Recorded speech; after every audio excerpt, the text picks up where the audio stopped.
Bismillahirrahmanirrahim. Allahümme salli ala Muhammed ve ali Muhammed. Allahümme əccil vəliyyikel fərəc. Məkasib kitabında qeybət bölümündən 33-cü dərsi oxuyuruq. Biz keçən dərsimizdə oxuduq ki, qeybət haqqında rivayətlər var. Bu rivayətlərin sənədi möhkəm deyil. Və qeyd elədik ki, bu rivayətlər sabit eləyir ki, qeybət haqqun nasdandır və eyni zamanda əgər bir nəfərin qeybətini eləsə, gərək ondan halallıq alsın və yaxud onun üçün istiğfar eləsin. Elə bəhsin davamını oxuyuruq. Mərhum Şeyx Murtaza Ənsari buyurur, düzdür, sabit elədik, qeybət haqqun nasdır və vacibdir, qeybət eləyən şəxs qeybət olunan şəxsdən halallıq alsın. Və lakin bu rivayətlər ki, bu yönümdə gəlib, bunların sənədləri möhkəm deyil. Əgər möhkəm olsa da, dəlalətləri zəifdir. Niyə dəlalətləri zəifdir? Çünki bu rivayətlərdə bəzi haqlar var ki, rivayətlərdə deyilir ki, o haqlardan da, o haqlara görə də halallıq alınmalıdır. Və lakin biz görürük ki, heç bir alim buna qail deyil ki, o haqlara görə halallıq alınsın. Ona görə də mərhum şeyx buyurur, lakinnəl musbit lekovnul qeybə haqqən, buyurur, o ki sabit elədi o rivayətlər, qeybət haqqun nasdır, və məna vücubul bəraə minhu, bu mənada ki, vacibdir qeybət eləyən, qeybət olunandan halallıq istəsin. Leysə illəl əxbar qeyru nəqiyyətis sənəd. Həmən bu əxbar, bu rivayətlər ki, sabit eləyir qeybət haqqun nasdır, bunların sənədləri möhkəm deyil. Mə ənnəs sənəd luvkana nəqiyyən. Əgər bu rivayətlərin sənədləri belə səhih və möhkəm olsaydı, kanətid dəlalətu zəifətun, dəlaləti zəif olardı. Bu rivayətlərin dəlaləti zəifdir. Nəyə görə? Lezikri hüququl uxra fir rivayə. Ona görə ki, bu rivayətlərdə digər hüquqlar da zikr olunub. Yəni, zukirə hüququn uxra fir rivayə. Bu rivayətlərdə başqa haqlar da zikr olunub. La qailə bi vücubil bəraə minha.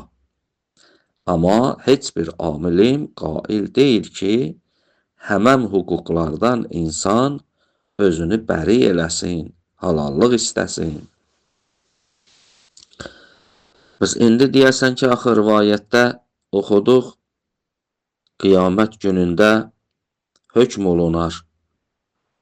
O qeybət eləyənin əleyhinə, o qeybət olunanın ləhinə. Bunun mənası nədir? Buyurur bunun mənası budur. Və mənəl qəza yevməl qiyamə li zey'iha əla mən əleyha. Bəs qiyamət günündə qəzavət olunar, hökm olunar.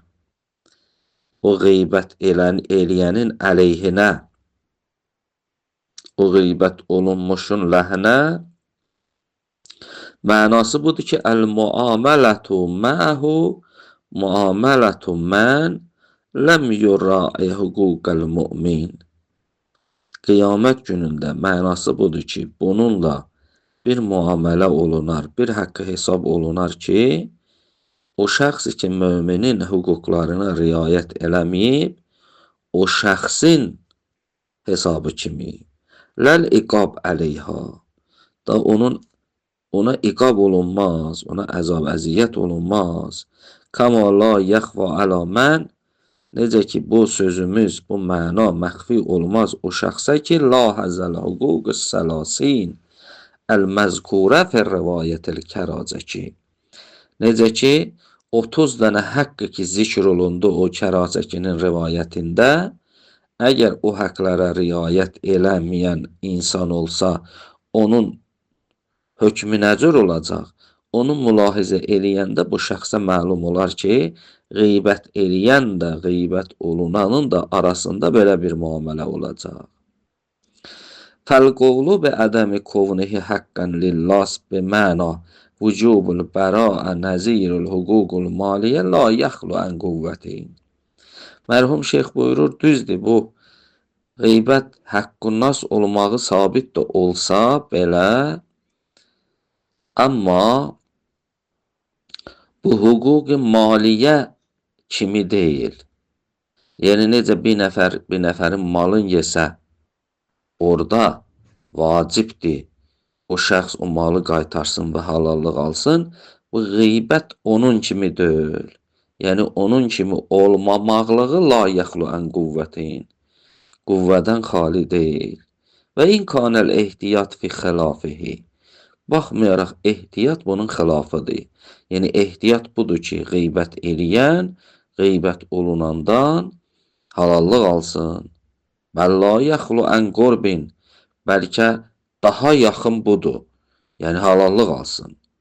Niyə? Min cəhəti kəsrətil əxbari dalla əla vücubil istibram minha. Çünki çoxlu rivayətlər var ki, hamısı dəlalət eləyir ki, vacibdir qeybət eləyən, qeybət olunandan halallıq alsın, özünü o hüquqdan bəri eləsin. Bələ etibaru sənədu bəzuha. Bəlkə o rivayətlərin bəzilərinin sənədi də mötəbərdir. Vəl-əhvət əl-istihlalu bin təyəssərə. Əhvət, ehtiyat budur ki, qeybət eləyən, qeybət olunmuşundan halallıq alsın, əgər ona qüdrəti çatırsa. Və illə fəl-istiğfar. Əgər gücü çatmırsa, əgər imkanı yoxdursa, onda istiğfar eləsin. Qəfərəllahu limən iqtabnahu. Mərhum şeyx dua eləyir. Deyir, Allah bağışlasın o şəxsi ki, biz onun qeybətini eləmişik. Və limən iqtabna. Və o şəxsi də bağışlasın ki, o bizim qeybətimizi eləyib. Və haqqı Muhammed və alihi tahirin. Pak Muhammed və onun əhli beytinin xatirinə salavatullah aleyhim əcməin. Allahın salam və salavatı olsun onların hamısına. Elhamdülillahi Rabbil alemin.